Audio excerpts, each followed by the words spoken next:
Donald Trump has been threatening Venezuela with military action for weeks now, and the US has been conducting strikes on boats that they claim are carrying drugs in the Caribbean.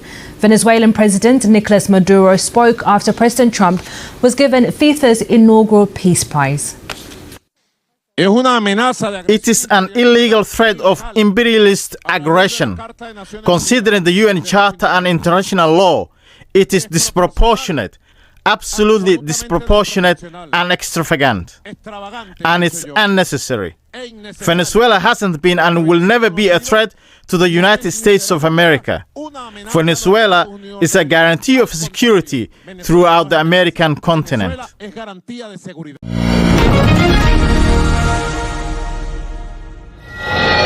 In the complex tapestry of hemispheric politics, few relationships have been as fraught or as misunderstood as that between the United States and Venezuela.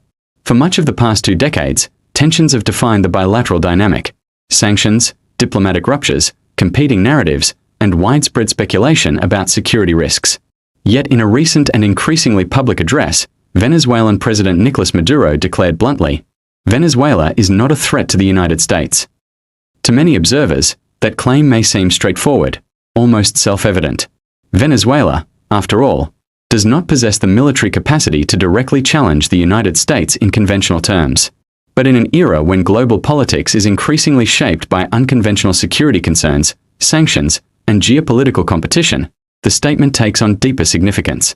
It opens the door to questions about power projection, regional stability, political legitimacy, and the often overlapping arenas of economics and security. In today's in-depth report, we move beyond headlines and rhetoric to explore the truth.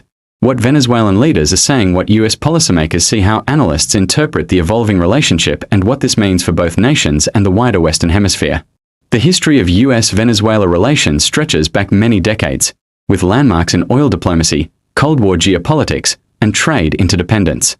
For much of the 20th century, Venezuela was a reliable oil supplier and diplomatic partner. Its vast oil reserves, among the largest in the world, made it a strategic partner as global energy markets expanded. Caracas and Washington worked together through organizations like the Organization of the Petroleum Exporting Countries and engaged in significant trade, investment, and migration flows. But as the 21st century dawned, shifts in domestic politics and foreign policy transformed the relationship. The ascent of Hugo Chavez to the Venezuelan presidency in 1999 marked a new chapter. Chavez, a fiery critic of what he called US imperialism, embarked on a uniquely populist and state-centered political project, one that reoriented both domestic governance and foreign policy. He forged alliances with other left-wing governments in Latin America, asserted control over Venezuela's oil industry, and openly challenged US policy in forums like the United Nations and the Organization of American States. For a time, the rhetoric was intense. Chavez's public addresses often lambasted US economic policy, military interventions abroad, and Pentagon strategy. Under his leadership, Venezuela became an emblem of Latin American resistance to Washington's perceived dominance. For many Venezuelans, these stances were a source of national pride and sovereignty. For US policymakers, they signaled ideological divergence and a potential challenge to hemispheric unity. Yet even as tensions simmered, most analysts emphasized that Venezuela's capacity to harm the United States in military terms was negligible. Venezuela lacked the power projection, sophisticated weapon systems, or alliance structures necessary to mount any credible direct threat to US territory. Instead, much of the discord was political, rooted in divergent worldviews, economic competition, and conflicting visions for regional governance. When Nicolás Maduro succeeded Chavez in 2013, the dynamic began to shift. Maduro, originally Chavez's foreign minister and vice president, inherited a nation already navigating political polarization and economic challenges. As sanctions gradually increased, first limited, then progressively wider in scope, Venezuela's economy contracted precipitously. Hyperinflation, shortages of essential goods, and a sweeping humanitarian crisis prompted millions of Venezuelans to flee the country, seeking refuge in neighboring states and beyond. The United Nations and other international organizations have described the Venezuelan exodus as one of the largest displacement crises in the world today. These internal pressures reshaped the country's external posturing. Maduro, like Chavez before him, continued to assert anti-imperialist rhetoric, but the practical realities at home and abroad required adaptation. While political confrontation with the United States remained part of official discourse claim after claim of an imminent military or strategic threat to the United States became less and less credible, not because Caracas changed its stance overnight, but because the wider context of Venezuelan capabilities, priorities, and strategic interests became unmistakably clear to international observers. By the mid-2020s, the contours of US-Venezuela engagement had shifted once more. Sanctions remained in place, particularly those targeting oil exports, financial transactions, and key government figures. The intention, from the US perspective, was to pressure the Maduro government toward democratic reforms, free elections, and respect for human rights. Critics of the sanctions argued they exacerbated economic suffering for ordinary Venezuelans without achieving meaningful political change, while supporters maintained they were essential leverage in the absence of other effective diplomatic tools. Amid this backdrop, President Maduro's recent statement, "Venezuela is not a threat to the United States," carries both strategic and symbolic weight. It was not an accidental remark. Rather, it is part of an intentional effort to reposition Venezuela on the global stage, to reduce the perception of adversarial posture, and to invite reconsideration of how hemispheric security is defined in the modern era. At its core, Maduro's assertion is rooted in reality. Venezuela's military expenditures have declined significantly from their peaks. Its armed forces, though sizable by regional standards, do not possess long-range power projection capabilities. Its Navy and Air Force are aging and largely focused on internal security rather than expeditionary missions. There is no evidence that Caracas harbors ambitions to engage in conflict with the United States or to challenge US security interests outside its immediate neighborhood. Yet the phrase "not a threat" must be analyzed not only in military terms but also in political, economic, and diplomatic dimensions.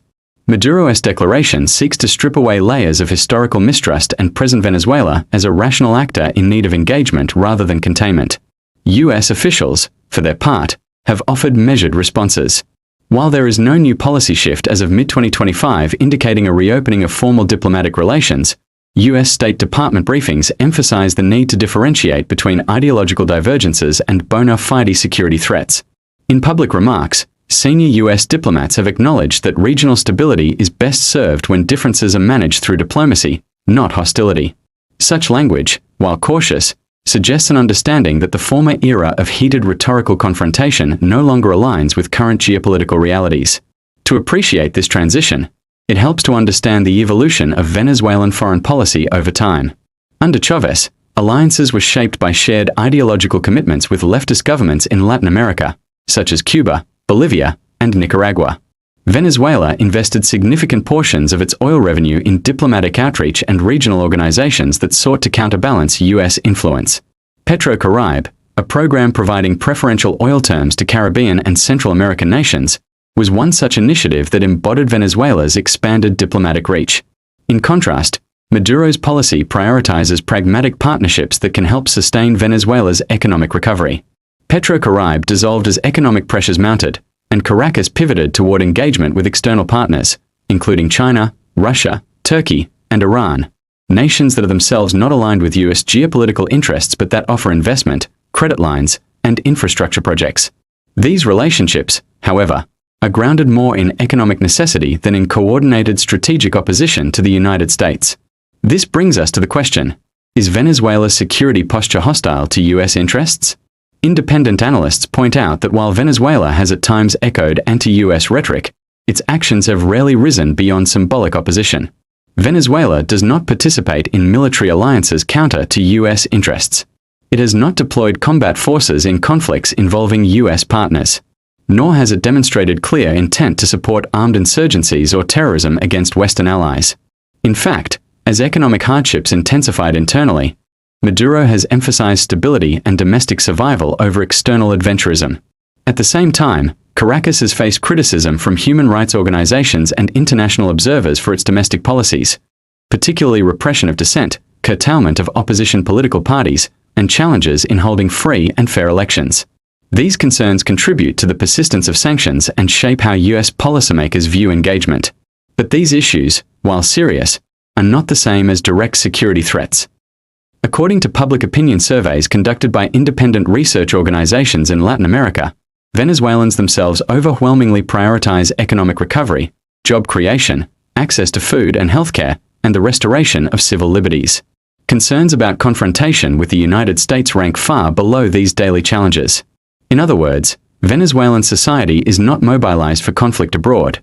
It is preoccupied with survival and stability at home. Economically, the Venezuelan state has struggled to maintain production levels in its once booming oil sector.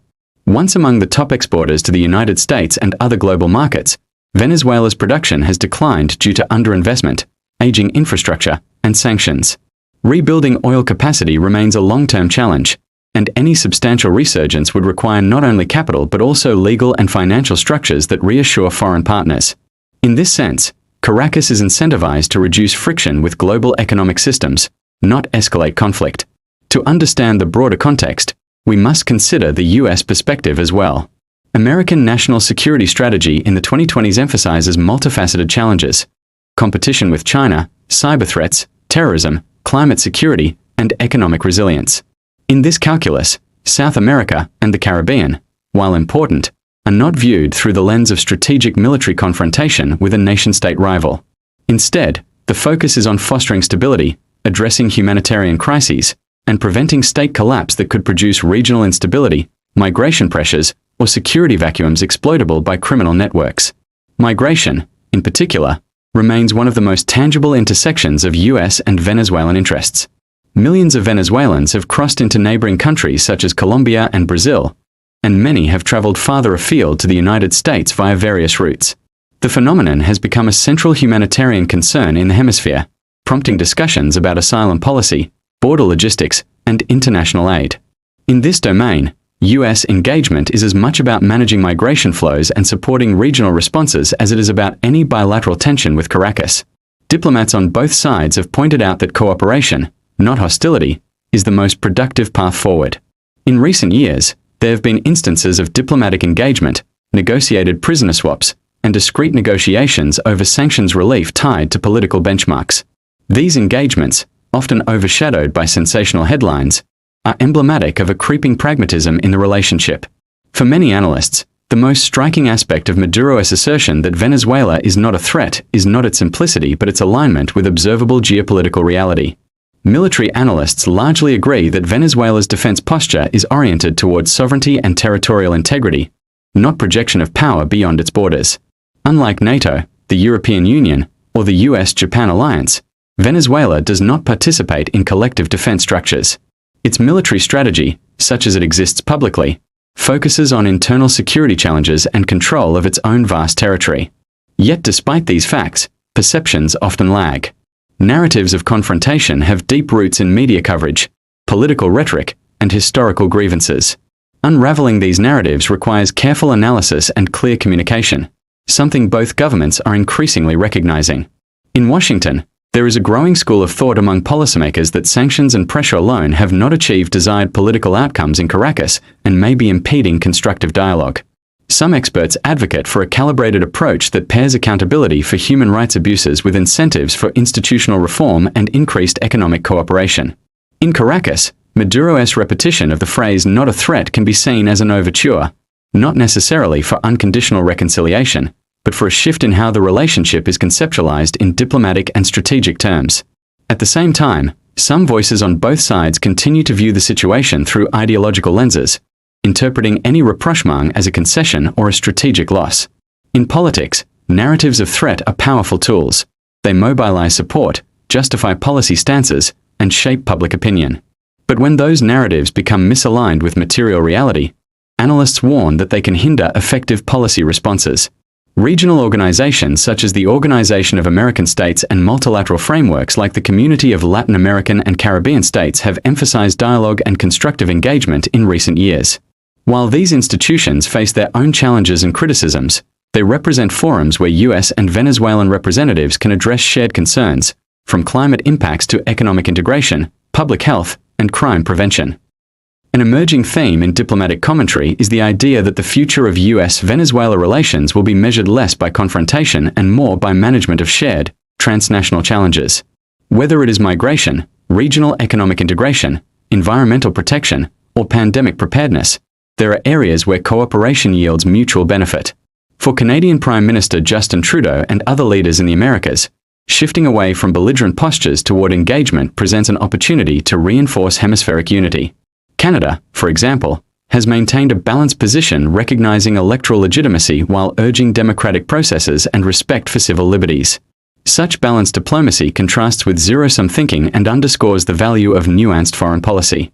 In Caracas, Maduro's message that Venezuela poses no threat to the United States also resonates with domestic audiences. Faced with economic hardship and political polarization, presenting a narrative of external threat could be destabilizing for internal governance. Instead, asserting peaceful intentions allows Maduro to focus on domestic priorities while projecting a responsible image internationally. Critics, however, remain cautious. They point to Venezuela's close ties with nations like Russia and Iran as points of concern for U.S. foreign policy. Those relationships are often framed through lenses of global power competition, with critics arguing that alignment with U.S. adversaries could create strategic friction. Yet even in these scenarios, the relationships are rooted primarily in economic cooperation and geopolitical signaling, not military alliance or direct confrontation. Ultimately, understanding whether Venezuela is a threat requires precision in defining what threat means. If threat refers to the capacity and intent to use force against the United States or its allies, the evidence does not support such an interpretation. Venezuela does not possess the military capabilities to challenge U.S. power directly. Its naval and air forces are focused on coastal defense and internal security, not expeditionary operations. If threat refers to influence operations or cyber activities, independent assessments show that Venezuela's capacity in these domains is limited when compared with major cyber actors on the global stage. If threat is defined in economic terms, Venezuela is far more vulnerable than powerful. Its economy, heavily dependent on oil revenue, has endured significant contraction, inflation, and capital flight. Economic recovery remains a challenge, and any long-term revitalization depends on foreign investment, institutional reform, and structural change, not on confrontation with global powers. Even on questions of region-wide influence, Venezuela's role is primarily cultural and symbolic. A nation whose revolutionary rhetoric once inspired leftist movements across Latin America but now more a cautionary example of the limits of resource-based populism in a globalized economy. As the world navigates a range of security challenges in the 21st century, from great power competition in Asia to climate change, cyber threats, and energy transitions, the place of U.S.-Venezuela relations is being reassessed not as a relic of Cold War antagonism but as part of a broader landscape where cooperation and competition coexist. In the final analysis, the assertion that Venezuela is not a threat to the United States is not merely a rhetorical claim. It is a conclusion grounded in fact, capability, and intention. It reflects a recognition that the greatest challenges facing both countries today are not military standoffs, but shared economic and humanitarian concerns. For the people of Caracas and Washington alike, moving beyond outdated narratives opens the possibility of a new chapter in a relationship once defined by discord. Whether that new chapter leads to rapprochement, stability, or constructive competition depends on policy choices, diplomatic engagement, and the willingness to replace mistrust with clear assessment. In a world of shifting alliances and emerging crises, clarity about the nature of threats, real and imagined, becomes an indispensable element of responsible governance. And in this case, the evidence suggests that Venezuela's greatest challenges and its greatest opportunities lie not in confrontation with its most powerful neighbor, but in the path toward economic recovery, democratic renewal, and constructive engagement on the global stage.